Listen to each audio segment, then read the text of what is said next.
Assalamualaikum warahmatullahi wabarakatuh.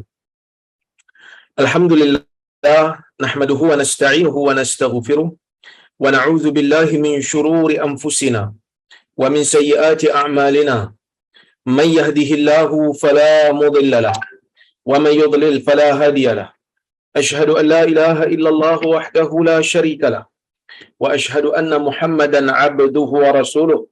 Allahumma salli wa sallim ala Muhammad وعلى آله وصحبه أجمعين. يا أيها الذين آمنوا اتقوا الله حق تقاته ولا تموتن إلا وأنتم مسلمون. يا أيها الناس اتقوا ربكم الذي خلقكم من نفس واحدة وخلق منها زوجها وبث منهما رجالا كثيرا ونساء واتقوا الله الذي تساءلون به والأرحام إن الله كان عليكم رقيبا. يا أيها الذين آمنوا اتقوا الله وقولوا قولا سديدا يصلح لكم أعمالكم ويغفر لكم ذنوبكم ومن يطع الله ورسوله فقد فاز فوزا عظيما. فإن أصدق الحديث كتاب الله وخير الهدي هدي محمد وشر الأمور محدثاتها وكل محدثة بدعة وكل بدعة ضلالة. أما بعد.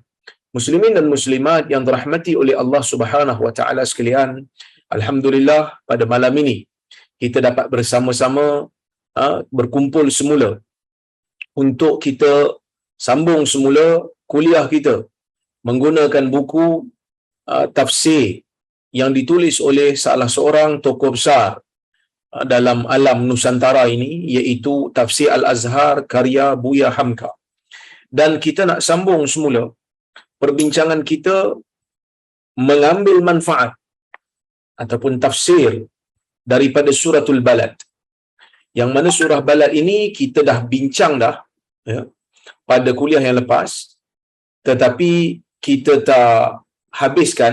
InsyaAllah kita nak sambung hari ini pada ayat yang kelima. Kita nak bermula dengan ayat yang kelima.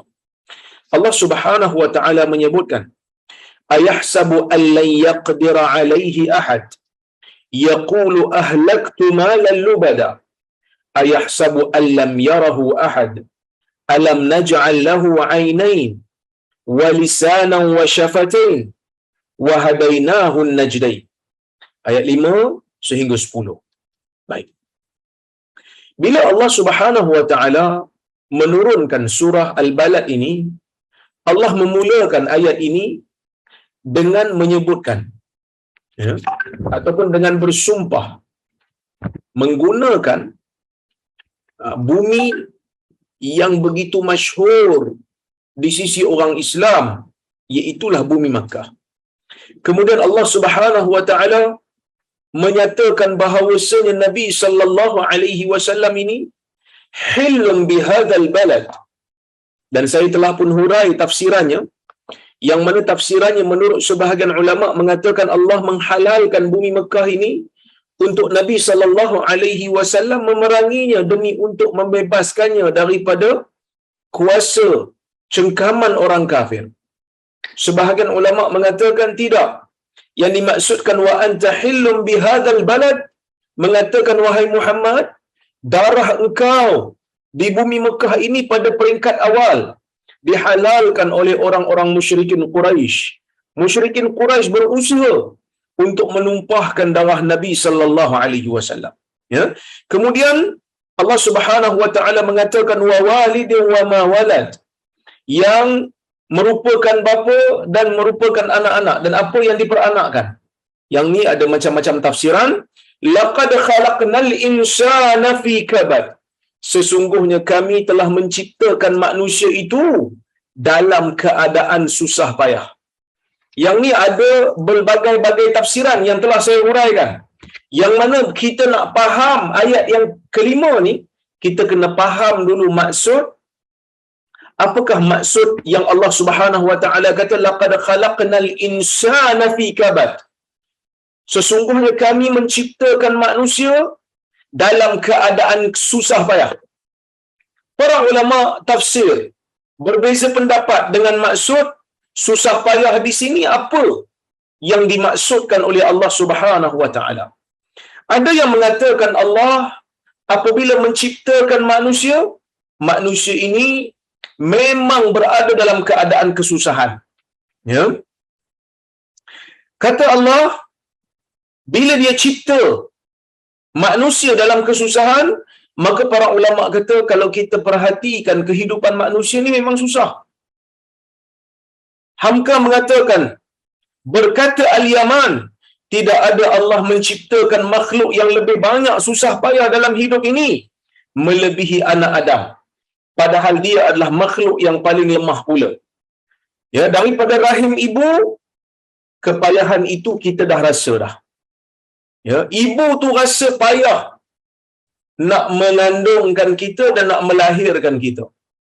Setelah kita lahir, masih lagi dengan kepayahan, iaitu nak jaga kita, nak susukan kita, nak uruskan kehidupan kita, sehinggalah kita boleh menguruskan diri sendiri. Kira manusia ni lambat lah. Kalau kita tengok haiwan, tuan-tuan, bila dilahirkan oleh ibu dia, dia berjalan jatuh sekejap, dia tak sampai sehari pun. Then, dia boleh dah urus diri dia sendiri. Kan? Tapi manusia ini berada dalam keadaan susah payah. Ada juga yang kata, laqad khalaqnal insana fi kabad. Ada yang kata kabad ini, maksud kabad ini ialah kekuatan. Maksudnya Allah Subhanahu wa taala menciptakan manusia ini dengan kekuatan. Sama ada kekuatan akal fikiran, sehingga manusia ini boleh menguasai bumi. Sehingga manusia ini, walaupun badannya, fizikalnya tidak besar, walaupun badannya ataupun fizikalnya tidak segagah haiwan-haiwan yang lain, tetapi akal fikiran manusia ini begitu kuat, sehingga gajah yang besar pun boleh ditawan oleh manusia. Sehingga gajah yang besar ini pun boleh tunduk kepada kehendak manusia. Sehingga harimau pun boleh diletak dalam sirkus. Kan? Sedangkan harimau tu lebih kuat berkali-kali ganda daripada fizikal kita. Tapi dengan kekuatan akal fikiran manusia, manusia ni boleh menundukkan haiwan-haiwan yang lebih gagah dan lebih kuat daripada fizikal dia, hanya kerana otak yang Allah Ta'ala bagi kat dia. Dan juga manusia ini juga mempunyai kekuatan fizikal, iaitu mempunyai tenaga untuk mengangkat sesuatu yang berat, membina bangunan-bangunan yang tinggi. Oleh kerana itulah Firaun ni, tuan-tuan, kalau tuan-tuan baca dalam sejarah, ulama-ulama yang mengkaji tentang sejarah Mesir kuno ni, mereka ada berbeza pendapat. Kan? Firaun yang mana yang menjadi musuh sehingga Allah Subhanahu wa taala tenggelamkan Nabi Musa. Kan? Ulama beza pendapat. Ada yang kata Firaun itu Ramses II, ada yang kata Firaun yang lain. Ada yang kata dua Firaun. Tetapi pendapat yang tepat hanya satu Firaun. Yang tepatlah, paling tepat ialah Ramses II lah. Kenapa Ramses II? Kerana menurut sebahagian pengkaji, Ramses II ini membina bangunan yang paling besar dan dia memerintah selama 70 tahun. Dia memerintah selama 70 tahun, itu yang pertama. Yang kedua, dia membina tugu dia yang paling besar sekali, yang dekat Abu Simbel kalau tak silap saya, yang mana itu merupakan tempat ibadat agama mereka. Yang mana sebelum-sebelum itu Firaun ni banyak dia menyembah dewa-dewa. Tapi bila masuk zaman Firaun Ramses II ini, oleh kerana kekuasaan dia, oleh kerana dia boleh membina bangunan yang tinggi-tinggi, bangunan yang besar-besar, maka dibina monumen dia, dibina orang kata apa, patung-patung yang besar mewakili diri dia, kerana dia nak menganggap ataupun nak menabalkan diri dia ini kononnya dia adalah Tuhan. Ini manusia. Apabila dia mempunyai kekuatan teknologi, apabila dia mempunyai kekuatan yang boleh menguasai alam, maka dia ada dalam diri dia ada sifat jabarut, ada sifat sombong, sifat besar diri. Oleh kerana itu orang Islam ni disuruh sentiasa untuk menundukkan dahinya yang paling tinggi dalam jasad dia, letak di atas lantai sambil mengucapkan subhanadzil jabarut wal malakut wal kibriya wal azamah. Saya tahu mungkin tuan-tuan dan puan-puan macam pelik, kenapa ustaz baca bacaan yang berbeza ni? Kan? Sebenarnya kalau tuan-tuan tengok dalam bacaan sujud ini ada pelbagai bacaan. Subhana rabbiyal a'la itu sebahagian daripada bacaan. Subhana rabbiyal a'la sahih. Tidak ada masalah pada bacaan itu. Tetapi ada di sana bacaan-bacaan yang lain yang kita disuruh untuk baca. Antara lafaz yang sahih, zikir yang Nabi sallallahu alaihi wasallam bacakan di dalam sujud baginda ialah Subhana dzil jabarut. Maha suci Tuhan yang mempunyai kekuasaan, wal malakut, ya, dan mempunyai setiap kerajaan, wal kibriya, dan mempunyai kebesaran, mempunyai kesombongan. Allah Subhanahu wa taala layak untuk bersifat sombong kerana dia Tuhan. Wal azamah, yang mempunyai keagungan. Jadi kalau tuan-tuan dan puan-puan rahimakumullah, kalau tuan-tuan dan puan-puan yang Allah Taala rahmati sekalian, tengok dalam bacaan ini, sebenarnya kalau kita fahami, kita tadabbur, kita akan sedar kekuatan yang Allah Taala bagi kat kita ni hanyalah secepis kekuatan, hanyalah sedikit jika nak dibandingkan dengan kekuasaan yang Allah Subhanahu wa taala ada, yang mana menjadi sifat Allah, wa huwa ala kulli syai'in qadir. Allah Taala itu maha berkuasa ke atas setiap sesuatu. Jadi Allah Taala kata laqad khalaqnal insana fi kabad. Sesungguhnya kami ciptakan manusia dalam keadaan mempunyai kekuatan. Ada dua tafsiran di sini. Tafsiran yang pertama, kabad bermaksud susah payah.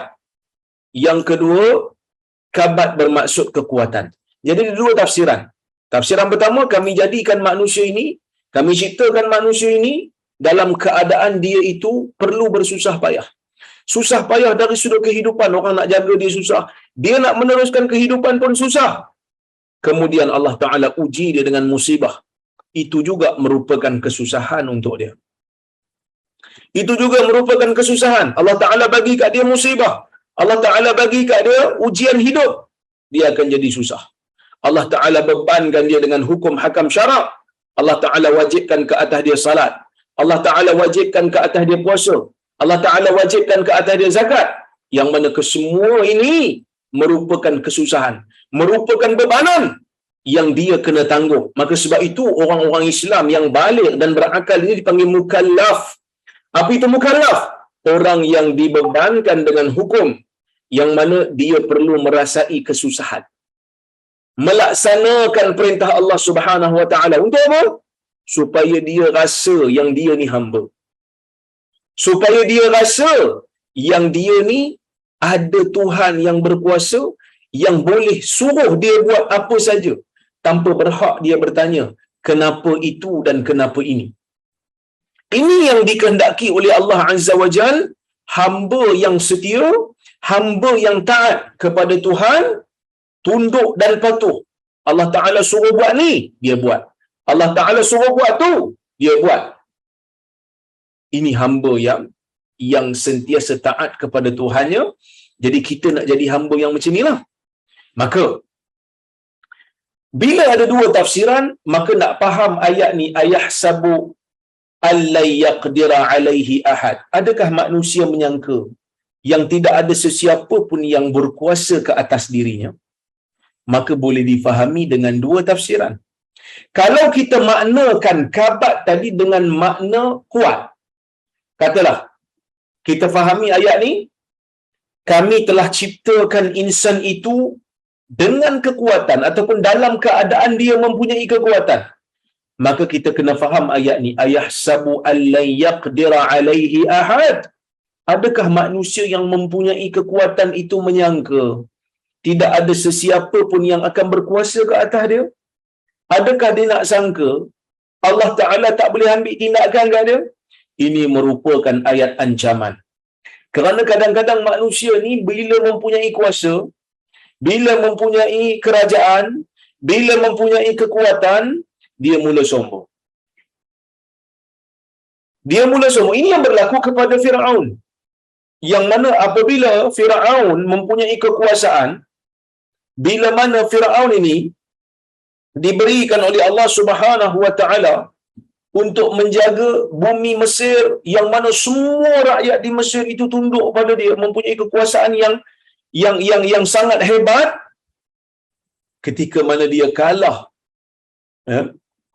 Ketika mana penyihir ataupun kita kata tukang sihirnya kalah apabila bertarung dengan Musa, maka Firaun pada ketika itu, orang-orang yang berada dalam tu semua beriman dengan Tuhan Musa, semua beriman dengan Allah Subhanahu wa taala. Tetapi pada ketika itu Nabi Musa berjaya berdakwah, Firaun mengatakan, adakah kamu semua beriman? Adakah kamu semua nak percaya kepada Tuhan Musa sebelum aku memberikan izin kepada kamu? Ya, sebelum aku bagi izin pada kamu, ya, kamu dah beriman dulu. Nak beriman, nak percaya pada Tuhan yang sebenar pun nak kena minta izin kau juga ke? Kan? Jadi ini yang menjadi, orang kata apa, sejarah. Ini yang menjadi pedoman kita tentang bagaimana sombongnya Firaun, supaya kita jadikan sebagai pengajaran. Kan? Sehingga apabila golongan-golongan yang kalah, yang tewas dengan mukjizat Nabi Musa, mereka kata apa? Qalu amanna bi rabbil alamin. Kami beriman dengan Tuhan yang menguasai alam ini. Rabbi Musa wa Harun, yang merupakan Tuhan Musa dan Tuhan Harun. Apa kata Firaun? Qala Firaun amantum bihi qabla an azana lakum. Adakah kamu nak beriman dengan Musa sedangkan aku belum berikan kita panggil apa, kebenaran ataupun keizinan pada kamu? Nak beriman pun, nak percaya pun kena minta izin ke? Tapi manusia ni bila dah sombong begitu, dia rasa tidak ada sesiapa yang boleh untuk mengambil tindakan pada diri dia. Maka bila Allah Ta'ala ciptakan Firaun, Allah Ta'ala berikan kuasa kepada Firaun, Allah Ta'ala berikan kekuatan yang pelbagai kepada Firaun, sehingga semua rakyat dia tunduk pada dia, maka Allah menunjukkan kekuasaan dia. Maka ayat ni nak bertanya pada manusia yang sombong, yang ada kekuatan ni, adakah dia menyangka, adakah manusia yang rasa diri dia kuat tu sangka tak ada siapa-siapa lagi yang boleh berkuasa ke atas diri dia? Ketahuilah bahawasanya Tuhan itu sangat-sangat berkuasa. Ketahuilah bahawasanya Tuhan itu sangat-sangat boleh untuk mengambil tindakan.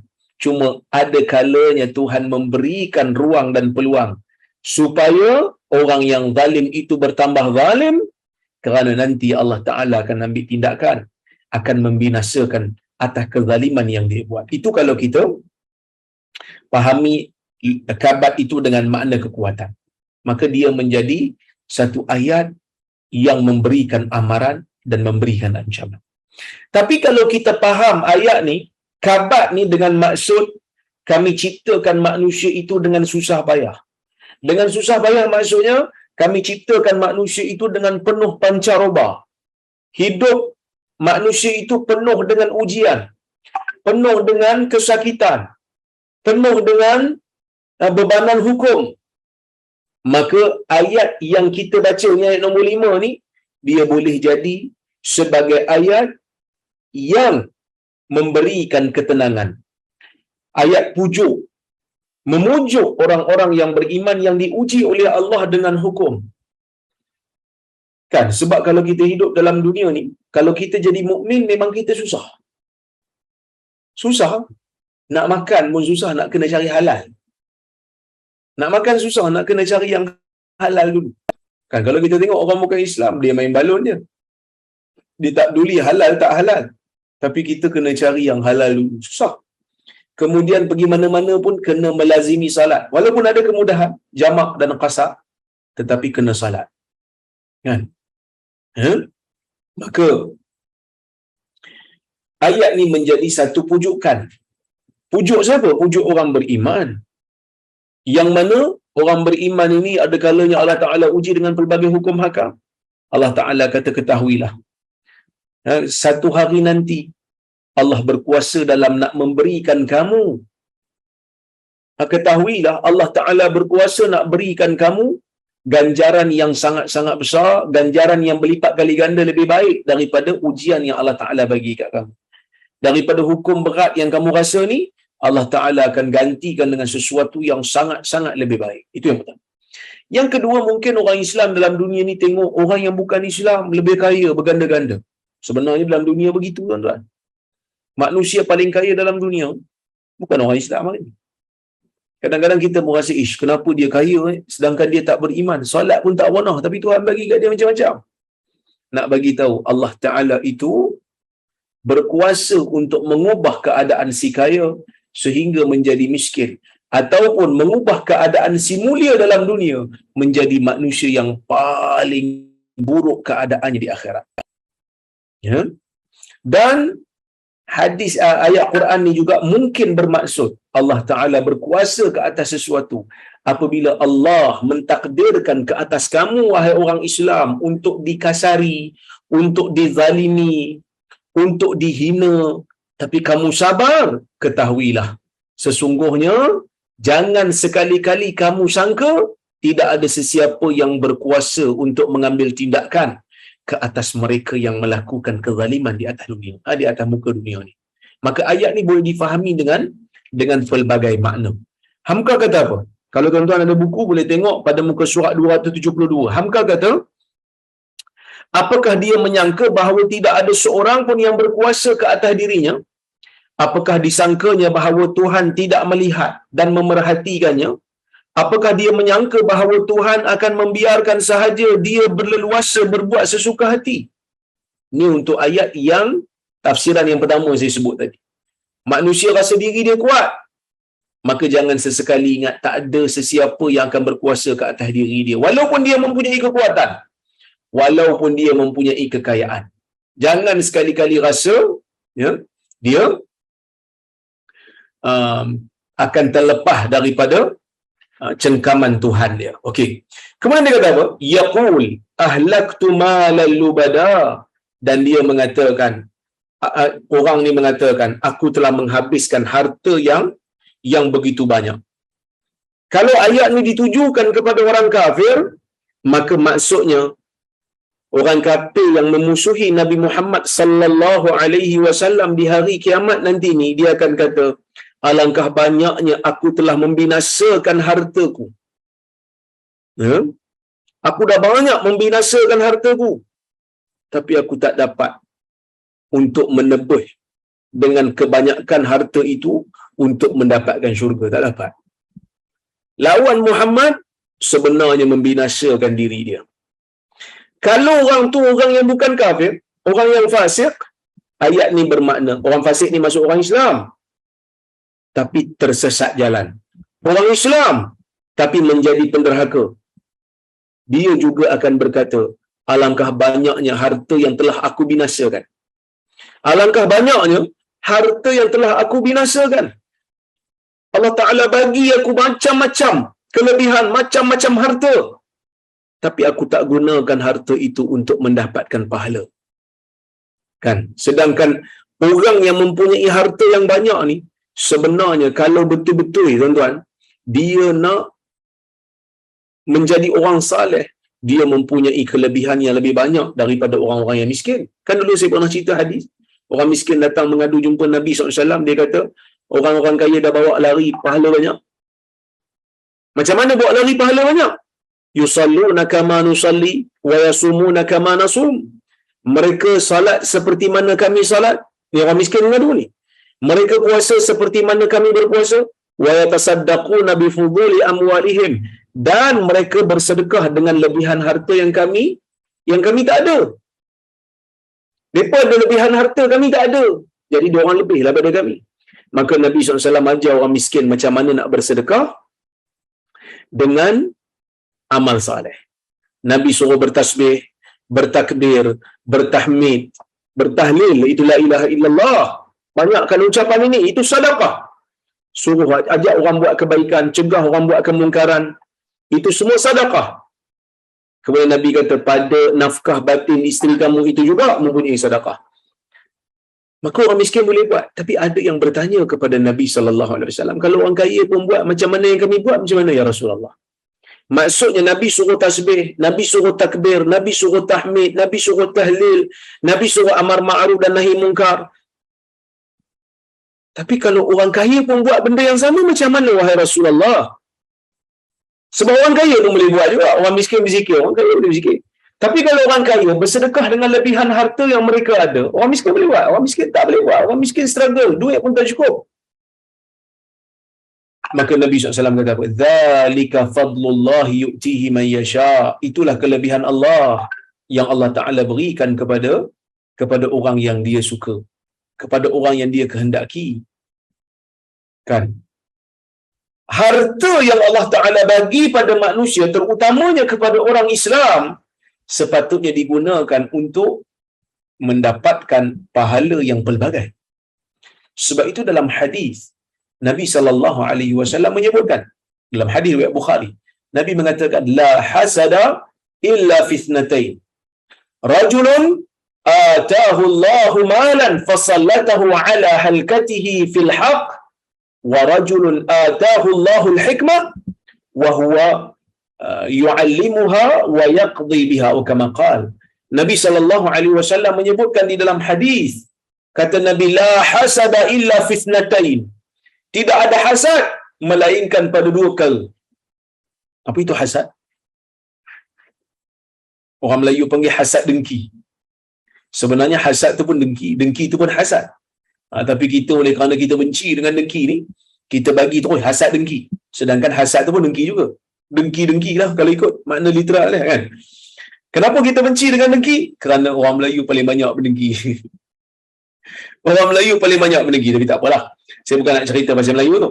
Saya nak cerita pasal hadis Nabi SAW kata, la hasada illa fitnatain. Tidak ada hasad melainkan pada dua benda. Hasad ni apa? Bila orang kata, dia dengki kot dengan aku. Dengki tu apa tuan-tuan? Dengki tu dalam bahasa syar'i ataupun dalam istilah syar'i, tamanni zawalan ni'mah atau tamanni zawalin ni'mah anil mahsud. Satu harapan, satu perasaan mengharapkan nikmat itu hilang daripada orang yang kita dengki. Itu biasa, normal lah. Dengki ni bila? Bila kita tengok orang ada kelebihan yang tak ada pada kita. Tuan-tuan, kita semua ada perasaan dengki ni. Sama ada banyak atau sikit. Tapi waktu kita dengki dengan orang, adakah kita dengki orang yang lebih kurang pada kita? Contohlah, kita pergi jalan dekat bandar, kita nampak ada orang pergi minta sedekah. Kita pun tengok, ish, aku ni dengki dengan dia. Pasal apa? Pasal dia miskin? Tak ada. Orang tak dengki kalau orang tu lebih kurang pada dia. Orang dengki bila ada dia, bila orang yang dia dengki tu ada kelebihan yang tak ada pada dia. Contoh lain. Satu orang, dia tengok kawan dia naik pangkat. Lepas tu dia rasa macam, ish, dengkinya aku. Sebab apa dia dengki? Sebab kawan dia mendapat satu kelebihan yang tak ada kat dia. Itu maksud dengki. Dan dia ada perasaan, kalau boleh hilanglah nikmat tu daripada orang yang dia dengki tu. Kan? Jadi, dengki ni satu perasaan yang tak baik. Ini merupakan, Imam Ghazali sebut dalam Ihya Ulumuddin, termasuk dalam penyakit hati yang mazmumah, bukan mahmudah, akhlak yang mazmumah, sifat-sifat yang dicela oleh syarak. Okey, dengki ni ada berapa jenis? Dengki ni ada beberapa kategori. Yang pertama, dengki yang paling jahat sekali, iaitu dia mengharapkan hilang nikmat daripada orang yang dia dengki, walaupun nikmat tersebut tidak kembali pada dia. Dia usaha supaya nikmat yang tak dapat kat dia tu tak dapat kat orang yang dia dengki, walaupun nikmat tu tak kembali pada dia. Dalam istilah orang Melayu kata, kalau dia tak dapat, kalau aku tak dapat, dia pun tak dapat. Pada muka sama-sama tak dapat. Itu dengki tahap maksimum lah. Jahat sungguh. Dengki ni haram. Dia usaha, sama ada dengan perkataan dia ataupun perbuatan dia. Bila dia dengki dalam jiwa dia, dia sebut satu perkataan, dia tindak dengan satu tindakan sehingga nikmat tu hilang daripada orang yang dia dengki, walaupun nikmat tu tak kembali pada dia. Ini jahat sekali, ini paling jahat. Perbuatan ni haram. Ya, perbuatan ni haram. Ada satu lagi, dengki juga haram, tapi di bawah sikit, haram juga. Iaitu seorang yang dengki, dia mempunyai perasaan dengki, dia bertindak untuk menghilangkan nikmat orang yang dia dengki itu supaya hilang daripadanya dan nikmat tu kembali pada dia. Ini yang berlaku dalam kebanyakan keadaan orang yang dengki. Dia nak nikmat tu datang kat dia, maka dia bertindak sama ada dengan perkataan dia ataupun dengan perbuatan dia supaya orang yang dengki tu tak dapat benda tu dapat kat dia. Ni pun haram. Satu lagi, dengki yang mana dia mempunyai perasaan tu. Dia tengok orang yang ada kelebihan, dia ada simpan satu perasaan. Perasaan apa? Perasaan untuk berusaha supaya orang yang dia dengki itu tak dapat nikmat tu, tapi dia tak bertindak. Pasal apa dia tak bertindak? Dia tak bertindak kerana ada, orang kata apa, faktor luaran. Dia kata ada polis kat sini, bahaya. Kalau tak ada polis ni aku buat dah. Aku bertindak lah. Ini pun berdosa kan? Kerana dia dah terbuku dalam jiwa dia nak bertindak. Tapi dia tak dapat sebab ada halangan luaran yang telah pun kita hurai sebelum ni. Ada satu lagi dengki yang dia simpan di dalam hati, tapi dia tak bertindak. Dia tak bertindak. Dia diam aja. Cakap pun tidak, menulis pun tidak, bertindak apa pun tidak. Adakah dia berdosa? Para ulama berbeza pendapat. Ada yang kata berdosa, tetapi pendapat yang rajih, pendapat yang tepat, dia tak berdosa. Kerana Nabi SAW mengatakan, innallaha tajawaza ummati amma haddathat bihi nafsu ma lam tatakallam atau ma lam taf'al atau tatakallam. Bukan. Nabi mengatakan Allah Ta'ala mengampunkan ataupun Allah Ta'ala melepaskan ataupun tak ambil kira apa yang umat aku simpan di dalam jiwanya, tetapi dia tak bercakap ataupun tak buat. Tapi para ulama kata dia kena hati-hatilah, bahaya. Sebab takut perasaan dengki yang terbuku dalam jiwa ni akan menyebabkan dia tewas dan dia bercakap juga. Dia hina juga ataupun dia bertindak juga. Yang bagus bila ada perasaan dengki dalam jiwa dia, dia usaha untuk buang perasaan dengki itu. Dia mungkin diberikan pahala oleh Allah kerana usaha dia tadi. Mamanya dia tengok kawan dia naik pangkat, dia ada perasaan dengki tu. Dia kata patut aku dapat dulu, aku senior lagi. Tapi dia kata isu ini semua Allah Ta'ala dah tentukan. Dia kata macam ni lah, engkau naik pangkat, aku belanja kau makan. Dia pula belanja. Jadi benda ni mungkin memberikan pahala. Dan ada satu lagi dengki yang disebut dalam hadis yang saya baca ni, iaitu perasaan cemburu, bukan untuk menghilangkan nikmat yang ada pada seseorang, tapi untuk berlumba untuk mendapatkan kebaikan yang sama. Ini sebenarnya bukan dengki, tapi dimasukkan di dalam dengki sebagai kita kata apa, kata-kata orang kata apa, kiasan, seolah-olah macam dengki, tapi sebenarnya bukan dengki, dia cemburu. Contohnya macam sahabat kita tengok dia banyak qiyamul lail, kita pun macam cemburu lah, aku pun nak ikut. Dia tak usaha untuk kawan dia tak bangun qiyamul lail, tapi dia usaha supaya sama-sama bangun. Para sahabat Nabi SAW ada sifat ni, sifat cemburu apabila tengok orang ibadat lebih. Ada yang bagus kalau dia berlumba dalam perkara yang bagus. Ada yang tak bagus kalau dia cemburu dan berlumba dalam perkara maksiat. Dia tengok orang pergi berjudi, dia kata aku dengki, aku nak pergi juga. Itu haram. Tapi kalau dia berlumba dalam perkara yang baik, orang ni sedekah untuk masjid, dia pun nak sedekah. Dia kata aku cemburu betul, aku pun nak buat.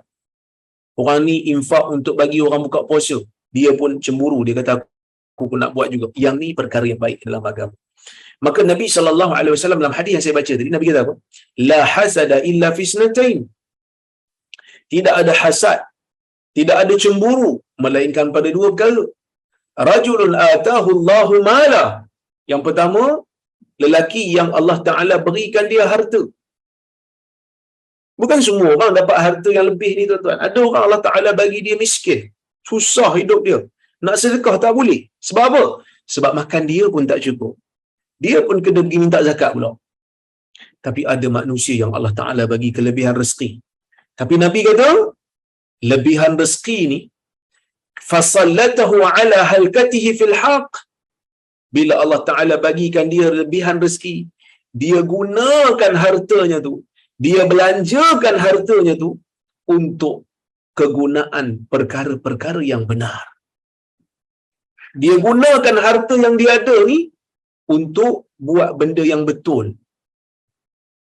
Moga Allah Subhanahu wa Ta'ala meredai apa yang dilakukan oleh Khadijah sebagai manusia yang pertama yang menggunakan harta dia untuk kebenaran, iaitu membantu dakwah Nabi sallallahu alaihi wasallam. Sebab itu Nabi sayang kat dia. Ketika mana Aisyah radhiyallahu anha ada perasaan cemburu bila Nabi SAW salat, tiba-tiba adik kepada Khadijah bernama Halah.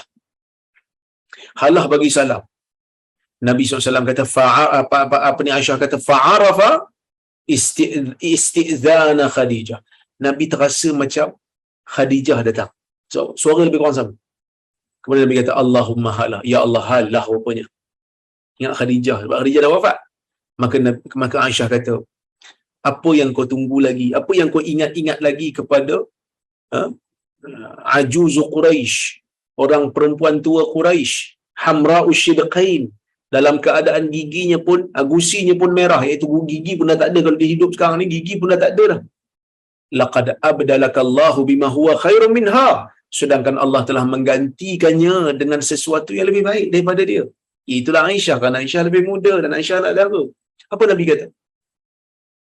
Allah sekali-kali tidak pernah menggantikan aku dengan yang lebih baik daripada Khadijah. Kenapa? Sebab Nabi kata laqad amanat bi hina kafaraniyan nas, kerana Khadijah beriman kepadaku ketika mana orang kufur kepadaku. Ketika mana orang tak percaya dengan Nabi, ketika mana orang tak mau ikut Nabi, Khadijah dah beriman dah dengan Nabi. Wa saddaqatni hina kadzdzabaniyan nas, dia membenarkan cakapku ketika mana orang lain mengatakan aku berbohong. Ketika orang lain kata aku menipu, Khadijah percaya cakap aku. Wa wasatni bimaliha hina haramaniyan nas, dan Khadijah ini telah membantu aku dengan hartanya ketika mana orang lain tahan hartanya tak bagi dekat aku. Ketika mana orang lain tak bagi belanja untuk dakwah Nabi, tahan untuk dakwah Nabi tak bagi, Khadijah bagi. Kan? Wa ruziqtu minha alwalad hina haramani Allahu auladan nisa kama qala, dan aku diberikan rezeki oleh Allah Subhanahu wa Ta'ala dengan anak dia. Nabi ada anak dengan Khadijah ketika mana isteri lain tidak dikurniakan anak bersama dengan Nabi sallallahu alaihi wasallam. Jadi tuan-tuan, kalau kita tengok orang yang diberikan dengan harta ini sepatutnya mempunyai ibadat yang banyak. Ya. Apa ni kita panggil? Mempunyai ibadat yang banyak sepatutnya. Tapi ada di kalangan manusia di hari akhirat nanti menyesal dengan harta yang banyak yang dia ada, sebab dia tewas. Ya. Dia tewas dengan apa yang Allah Ta'ala kurniakan kepada dia. Maka sebab itu dia kata apa? Yaqulu ahlaktu malan lubada. Dia mengatakan, aku telah membinasakan harta yang banyak. Banyak harta Allah Ta'ala bagi kat dia. Sepatutnya dia boleh gunakan untuk mendapatkan pahala, tapi tak dapat. Kan? Kadang-kadang kita cemburu tengok orang yang mempunyai kekayaan. Bila kita tengok orang yang mempunyai kesenangan, lebihan harta, boleh infak banyak-banyak untuk dakwah, untuk penganjuran kelas-kelas agama, untuk projek-projek pembangunan agama. Tuan-tuan, kita rasa cemburu. Kan? Tapi Ada di kalangan manusia yang banyak Tuhan bagi rezeki kat dia. Dia tak teringat pun nak buat amal kebajikan. Dia tak teringat pun nak buat menambahkan pahala dengan nikmat yang Allah Ta'ala bagi kat dia. Ni, ahlaktu malan lubada. Maka sebab itu Hamzah kata apa? Ayat ini menyatakan bagaimana orang yang telah bersusah payah menghabiskan tenaga dan harta bendanya untuk perkara yang tidak berfaedah, membanggakan kepada orang yang sudah berapa hartanya habis. Sebagaimana bangganya si tukang judi, sekian ribu dia menang atau sekian ribu dia kalah. Sebagaimana bangganya orang-orang yang mubazir, yakni orang yang membazir, membuang harta kerana menunjukkan dia orang kaya, bahawa sekian juta telah habis untuk berfoya-foya. Ketika mana orang lain struggle, ketika mana orang lain nak makan pun tak ada kemampuan, dia boleh buang harta dia.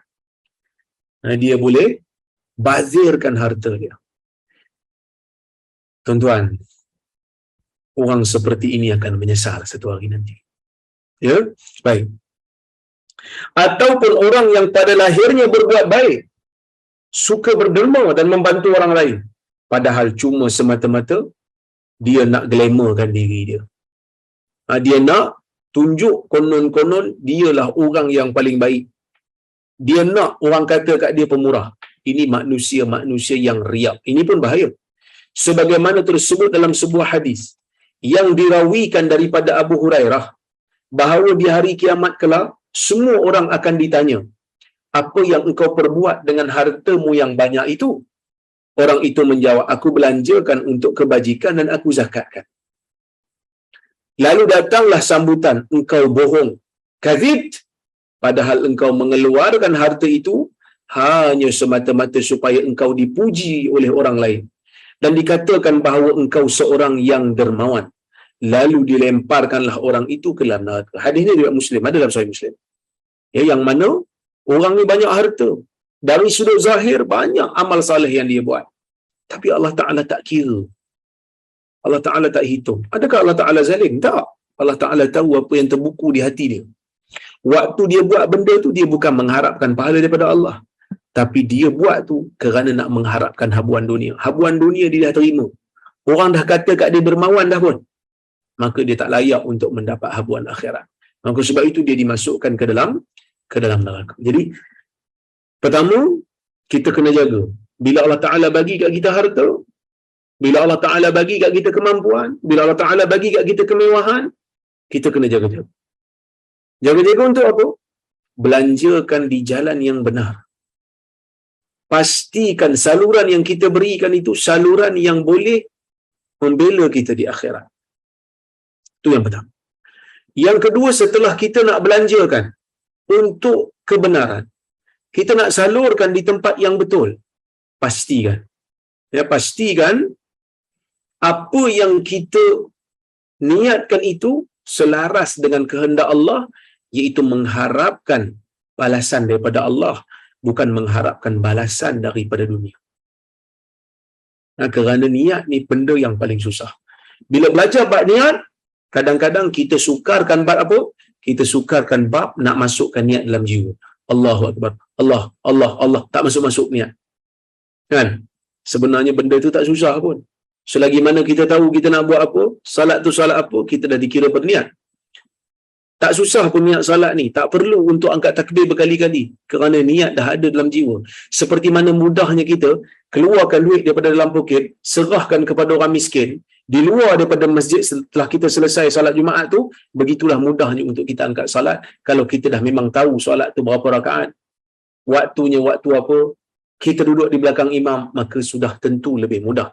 Tetapi sebenarnya yang lebih susah bukan niat qasad, bukan tujuan, kerana benda tu difahami. Yang susah sebenarnya adalah untuk menjaga ikhlas. Itu yang susah. Sebab itu Sufyan As-Sauri, dia mengatakan, benda yang paling susah untuk aku rawat dalam diri aku ni sebenarnya adalah riak. Kerana bila aku berjaya tolak riak pada satu keadaan, dia akan datang dalam warna yang berbeza sehingga aku tak sedar, sehingga aku tak tahu. Berapa ramai orang yang duduk depan kamera ni yang dilihat sebagai seorang tok guru yang riak, sebagai seorang tok guru yang jauh daripada riak, seorang tok guru yang begitu rendah diri, tapi dalam jiwa dia penuh dengan perasaan riak, dalam jiwa dia penuh dengan perasaan ujub pada diri dia. La samahallah, moga Allah Ta'ala jauhkan kita daripada perasaan tu. Kan Allah Ta'ala bagi kat dia ilmu, dia gunakan, ya, dia gunakan ilmunya tu untuk berbangga-bangga tentang diri dia. Bukan dia mengangkat nama Allah, bukan dia mengangkat syariat Allah. Maka tuan-tuan dan puan-puan rahmati oleh Allah Subhanahu wa taala sekalian, ini benda yang kita kena jaga. Perasaan ikhlas dalam jiwa. Ya, kerana keikhlasan inilah yang menentukan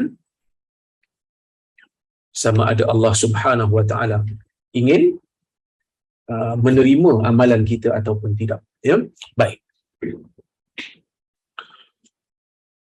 Kemudian Allah Ta'ala menyambung lagi pada ayat yang ke-7. Ayahsabu an lam yarahu ahad. Adakah dia menyangka tidak ada orang yang melihat dia? Tidak ada sesiapa, tidak ada satu orang ataupun tidak ada sesuatu pun yang melihat dia. Okey. Ayat ni mempunyai dua tafsiran. Ya. Tafsiran yang pertama, ayahsabu annallah, adakah dia menyangka Allah Ta'ala tidak melihat dia dan tidak bertanya dia tentang harta dia, ketika mana dia bazirkan hartanya, ketika mana dia judikan hartanya, ketika mana dia salah gunakan hartanya, ketika mana dia pecah amanah terhadap harta dana rakyat, adakah dia tidak menyangka, adakah dia rasa Allah Ta'ala tak tengok dia? Adakah dia rasa Allah Ta'ala tak akan tanya dia daripada mana dia dapat harta dia? Adakah dia rasa Allah Ta'ala tak tanya dia ke mana pula dia belanjakan hartanya? Kan? Ini tuan-tuan,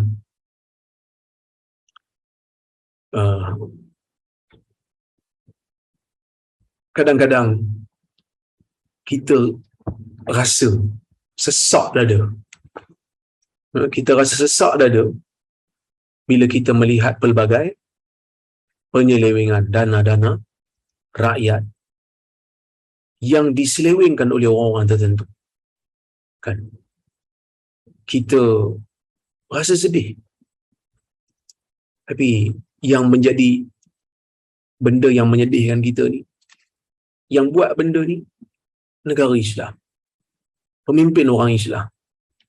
Ya, jadi ini yang kadang-kadang kita rasa Allahu Akbar. Moga Allah Subhanahu wa taala jauhkan kita lah daripada tempat-tempat yang boleh menyusahkan diri kita. Ya, yang boleh menjauhkan kita daripada perkara-perkara yang akan menyebabkan kita bertanggungjawab dan jauh di hari akhirat nanti. Jauh daripada bebanan di hari akhirat nanti, tuan-tuan. Ya, baik. Itu tafsiran yang pertama lah. Adakah kita akan sangka Allah Ta'ala tak tengok kita? Apa yang kita buat? Kecurangan yang kita buat? Penyelewengan yang kita buat? Dapatkan harta dengan cara yang salah? Selewengkan dengan cara yang salah? Kan? Kemudian, adakah kita ni menyangka yang Allah Ta'ala tak tanya kita ke mana kita belanjakan harta? Itu tafsiran pertama. Tafsiran yang kedua, manusia ni kadang-kadang dia menipu. Dia beramal, kemudian didakwa depan Tuhan, saya belanjakan harta saya untuk ni, saya belanjakan harta saya untuk ni, saya belanjakan harta dia untuk ni. Kan? Tapi Allah Subhanahu wa taala sentiasa mengetahui apa yang ada dalam jiwa manusia. Walaupun dia kata dia beramal untuk ni, walaupun dia kata dia buat benda ni, walaupun dia kata dia banyak mengamalkan, banyak berinfak fisabilillah, tapi tuan-tuan, Allah Ta'ala ini alimun khabir, maha mengetahui. Tidak ada yang tersembunyi pada Allah. Allah Ta'ala tahu dalam jiwa dia ada perasaan riya. Allah Ta'ala tahu dalam jiwa dia ada perasaan ujub dan takabur. Maka Allah Ta'ala tidak memberikan apa-apa ganjaran pada dia kerana dia tak mengharapkan Allah pun masa dia buat benda tu. Oleh kerana itulah tuan-tuan yang dirahmati oleh Allah Subhanahu wa taala sekalian, jangan sekali-kali sangka kita akan terlepas dengan hanya semata-mata kalam kita, kerana apa yang disembunyikan di dalam jiwa kita Allah Subhanahu wa taala maha mengetahui. Itu yang kita kena sedarlah, ya, yang kita kena tahu. Baik. Kemudian kata Hamka, apakah mereka menyangka bahawa perbuatannya membuang-buang harta pada yang tidak berfaedah atau mengeluarkan harta menolong orang lain hanya semata-mata ingin disanjung, dipuji, bahawa semuanya itu tidak ada orang yang tahu? Kan? Dia ingat tak ada siapa yang tahu? Ingat Tuhan tak tahu ke dia riak? Ingat Tuhan tak tahu ke? Ya, dia itu memang nak dipuji. Apakah dia tidak sedar bahawa perbuatannya itu tidak lepas dari tilikan Allah? Sesungguhnya Allah Subhanahu wa taala maha mengetahui apa yang dia lakukan. Jadi tuan-tuan, ini satu peringatan untuk diri kita bersama, ya? Untuk diri kita bersama supaya kita beringat. Baik. Kemudian Allah Ta'ala sambung lagi dengan ayat yang ke-8, alam naj'al lahu 'ainain, tidakkah kami telah menjadikan untuknya 2 biji mata, wa lisanan wa syafatain, dan 1 lidah beserta 2 bibir. Hamka kata diberi Tuhan 2 mata buat melihat jauh, jangan hanya merumbu-rubu, yakni jangan buat benda yang tak senonoh dalam semak dan rimba kehidupan ini dengan tidak tentu arah. Diberi lidah dan 2 ulas bibir, bibir sebelah atas dan bibir sebelah bawah. Guna bibir ni untuk cakap benda yang baik. Gunanya untuk cakap benda yang baik, untuk bertanya kepada orang yang pandai. Kerana kalau malu bertanya sesat di jalan.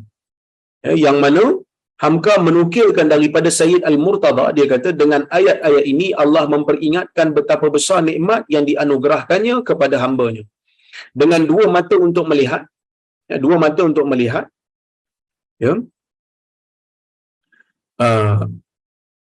1 lidah untuk bercakap dan membolak-balikkan makanan dalam mulut. Maksudnya Allah Ta'ala bagi 2 bibir ni selain daripada bercakap dan untuk mengunyah makanan. 2 bibir adalah bertalian dengan lidah. Bibir menghambat lidah itu sendiri ketika akan bercakap yang tidak berketentuan. Apabila agak lain rasanya, kedua bibir dapat dikatupkan sahaja. Maksud Tuhan kata, kami jadikan mata untuk kamu 2 supaya kamu dapat melihat dengan seimbang, dengan tepat. Kemudian kami jadikan kamu 1 lidah. Lidah berada di dalam 2 bibir, yang mana bibir boleh kawal 1 lidah. Lidah ni boleh cakap benda yang tak elok. Lidah ni boleh cakap benda yang tak bagus. Tapi Tuhan jadikan bibir. Tuhan jadikan bibir. Kerana untuk apa bibir? Bibir boleh kawal lidah. Bila lidah nak cakap benda tak elok, bibir tutup. Bibir tutup. Okey. Dan makanan yang sedang dikunyah-kunyah dengan gigi dihambat keluar oleh kedua bibir sehingga tidak berhamburan keluar. Maksudnya bila kita nak makan pun bibir tutup makan mulut kita supaya tak terkeluar lah. Supaya tak terkeluar makanan tu daripada mulut kita. Okey? Baik. Kemudian Allah Ta'ala kata apa? Wa hadainahun najdain. Kami berikan petunjuk kepada mereka tentang 2 najdain. Tapi itu najdain, 2 jalan yang tinggi. Najd ni tempat tinggi. Najd tempat yang tinggi. Bila Allah Ta'ala kata najdain, 2 jalan, maksudnya apa? Maksud 2 jalan itu ialah 1 jalan yang baik, 1 jalan yang buruk. Dua-dua Allah Ta'ala bagi tahu kat kita. Jalan baik pun ada, jalan buruk pun ada. Jalan baik pun ada, jalan buruk pun ada. Yang mana jalan yang baik telah diceritakan jelas di dalam Quran dan Sunnah. Jalan buruk pun disebutkan secara jelas oleh Quran dan Sunnah. Kenapa dipanggil jalan yang tinggi? Najdain. Disebutkan najdain itu, jalan itu tinggi, kerana jalan yang tinggi ini mudah dilihat oleh manusia. Sebab dia tinggi kan? Yang tinggi pun boleh nampak, yang pendek pun boleh nampak. Macam mana kita tengok bulan? Orang rendah pun boleh tengok, orang tinggi boleh tengok. Jadi kenapa dipanggil tinggi? Jalan yang tinggi itu kerana Quran dan Sunnah telah menceritakan secara jelas apa itu hidayah dan apa itu dalalah. Apa itu hidayah? Apa itu benda yang sesat? Maka dia seperti jalan yang tinggi sebab liwuduhil adillah. Kerana begitu jelasnya dalil yang Allah Ta'ala sertakan kepada kita di dalam Quran dan Sunnah, maka sebab itu dipanggil dua jalan yang tinggi. Okey. An-Najdain artinya ialah dua jalan yang mendaki. Dua mata menghadap ke muka. Di muka terentang dua jalan yang mendaki, menandakan bahawa dua jalan yang terentang itu mesti ditempuh dengan perjuangan dan mengeluarkan tenaga juga. Hamka ada tafsir dia kata tinggi itu maksudnya kena rapat. Kena naik, kena berusaha naik, kena berpenat-penatan. Sebab kalau kita nak dapatkan kebenaran, kita kena berusaha. Kalau kita nak sebarkan kebenaran, kita kena struggle. Sebab bukan semua orang suka. Satu ialah jalan kebajikan, kedua ialah jalan yang buruk. Dia kata, pilihlah dengan akal budi yang telah dianugerahkan Tuhan dan bimbingan taufik hidayat ilahi, jalan yang baik dan jauhi jalan yang membawa celaka. Sebab dua-dua ni perlu struggle. Nak pilih jalan baik pun kena struggle, nak pilih jalan jahat pun kena struggle. Tapi pilihlah jalan yang baik kerana dia lebih menjanjikan kebahagiaan yang berterusan yang tidak putus-putus. Wallahu ta'ala a'lamu bisawab. Saya rasa cukuplah sekadar itu untuk malam ini. Kuliah kita, insya-Allah jika ada kesempatan yang lain kita bertemu lagi. Saya tengok kalau ada soalan atau komentar ataupun kritikan, saya lalukan. Baik. Saya cemburu dengan ilmu Ustaz. Jangan cemburu dengan ilmu saya. Saya ilmu bukan banyak. Cemburu dengan ilmu-ilmu orang yang lebih pandai daripada saya lah. Cemburu saya ini amat-amat mengharapkan Ustaz takhrij dan tahqiq pula juzuk 29. Semoga Allah merahmati Ustaz. InsyaAllah, doakanlah saya mempunyai keberkatan masa. Dulu saya banyak masa menulis sebab saya bukan pentadbir. Sekarang saya dah jadi pentadbir. Saya mencuri-curi masa. InsyaAllah tuan-tuan, saya tengah menyiapkan buku saya yang terbaru, Isra' dan Mi'raj. Tuan-tuan doalah, mudah-mudahan hujung tahun ini boleh keluar. Dalam masa yang sama, saya pun tengah menulis biografi 10 sahabat yang dijamin syurga. Yang ni tinggal 2 sahabat lagi. Kalau ada kesempatan, insya-Allah dia boleh siap. InsyaAllah, doakan saya. Assalamualaikum Ustaz. Waalaikumsalam. Apakah lafaz permulaan bagi khutbatul hajah yang tepat? Alhamdulillah ataupun innal hamdalillah? Dalam riwayat ada dua-dua. Alhamdulillah pun ada, innal hamdalillah pun ada. Kerana dua-dua datang dalam hadis. Dua-duanya sabit dalam hadis. Alhamdulillah boleh, innal hamdalillah pun boleh. Ini sebagai pembuka bagi ucapan. Ya, baik. Assalamualaikum Ustaz. Waalaikumsalam. Adakah benar jika lazimi membaca surah Al-Mulk akan cerah kubur membaca? Mohon pandangan. Terima kasih. Surah Al-Mulk ada riwayat menyebutkan siapa yang baca sebelum tidur akan mendapat perlindungan daripada azab kubur.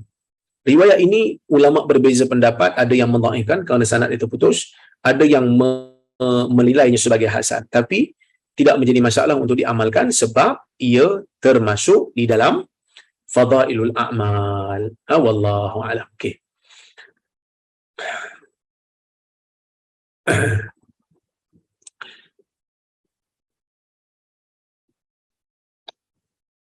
Assalamualaikum warahmatullahi wabarakatuh. Waalaikumsalam warahmatullahi wabarakatuh. Rasulullah ada ajar tak doa untuk lindungi diri dari riya? Jazakumullah khair. Wa antum fajazakumullah khair. Ada satu doa yang diamalkan oleh para sahabat, yang mana apabila mereka dipuji, ya, mereka kata Allahumma la tu'akhidni bima yaqulun waghfirli ma la ya'lamun waj'alni khairan mimma yadhunnun. Allahumma la tu'akhidni bima yaqulun waghfirli lima la ya'lamun waj'alni khairan mimma yadhunnun. Ya Allah, jangan kamu ambil tindakan pada aku atas apa yang mereka sebutkan tentang aku. Bila orang puji kita, kita tahu ada kelemahan diri kita, maka kita doa, ya Allah, jangan ambil tindakan pada aku dengan apa yang mereka sebut. Waghfir lima la ya'lamun, ampunkan aku dengan benda yang mereka tak tahu. Waj'al li khairan mimma yadhunnun, jadikan aku lebih baik daripada apa yang mereka sangka. So, di sini ya, diajar pada kita untuk kita sentiasa memperbaiki diri. Walaupun orang puji kita, tetap kita ada rasa takut pada Allah. Takut Allah Ta'ala ambil tindakan atas setiap pujian yang Allah Taala yang orang bagi pada kita. Yang orang bagi pada kita. Okey. Tapi kalau katalah kita ada perasaan gembira bila orang puji kita lepas daripada kita buat sesuatu kebaikan.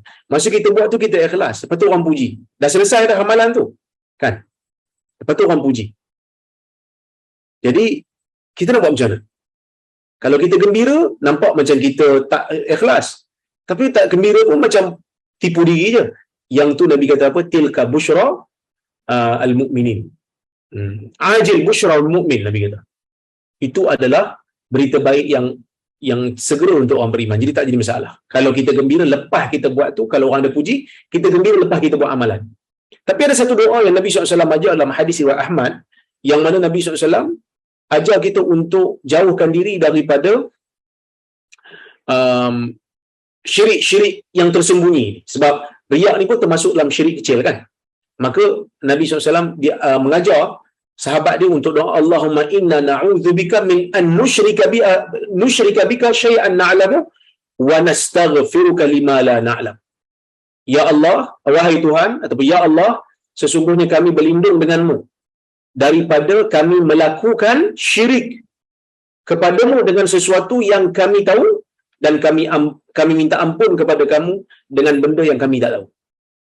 Jadi ini di antara doa yang boleh kita amalkan untuk menjauhkan diri kita daripada riya. Assalamualaikum warahmatullahi wabarakatuh. Bagaimana nak jauhkan sifat riak dan ujub? Saya pernah lihat satu video seorang ustaz tu kata seorang yang mengatakan di hadapan orang lain dia tak infak sebab takut riak. Sebenarnya telah ada sifat riak tanpa disedari. Betul ustaz. Pertama, kalau kita nak hindarkan diri daripada sifat riak, kita perlu doa yang tadilah. Kita banyakkan doa yang tu. Yang kedua, kalau boleh disembunyikan amalan tersebut, kita sembunyikan. Amalan-amalan sunat ni para ulama dulu mereka suka sembunyikan. Kecuali kalau mereka boleh jaga jiwa lah. Ya. Yang ketiga, riak tak riak ni benda dalam jiwa. Kita tak tahu. Mungkin ada orang dia bercerita tentang amal baik dia tapi bukan untuk riak. Sekadar untuk mengajak orang lain. Sebab dalam hadis pun Nabi kata apa? Man sannal fi islami sunnatan hasanah falahu ajruha wa ajru man amila biha. Ada orang buat benda baik, tunjuk kebaikan bukan untuk riak tapi untuk orang lain tiru dia. Dia tak ada perasaan riak, dia dapat pahala berterusan, pahala berangkai. Jadi riak ni benda dalam jiwa. Kita tak boleh hukum orang tanpa dia bagi tahu kita dia riak ataupun tak riak. Baik. Assalamualaikum. Waalaikumsalam. Apakah kitab tafsir yang sesuai dibaca oleh orang awam untuk memahami Al-Quran memandang orang awam tidak tahu mengenai status hadis dalam kitab tafsir dan juga tidak tahu sama ada tafsir yang ditulis itu bertentangan atau tidak dengan Quran dan Sunnah. Tafsir Hamka antara yang bagus. Hadis-hadis memang hadis-hadis belum tidak dinilai secara komprehensif, tapi kalau juzuk 30 ni saya telah pun menilai menilai riwayat-riwayat dia. Alhamdulillah tidak ada banyaklah riwayat yang betul. Kita kata apa? Tidak ada riwayat-riwayat yang palsu, tak ada. Bolehlah baca juzuk 30 Hamka ni, boleh cari di pasaran.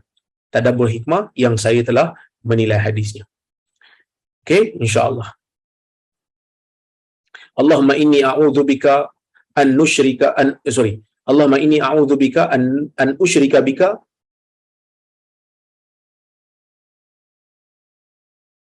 Betul. Ini adalah riwayat yang betul yang saya baca tadi. Ya. Allahumma inna na'udzubika min an nusyrika bika syai'an na'lamu wa nastaghfiruka lima la na'lam. Hadis riwayat Ahmad.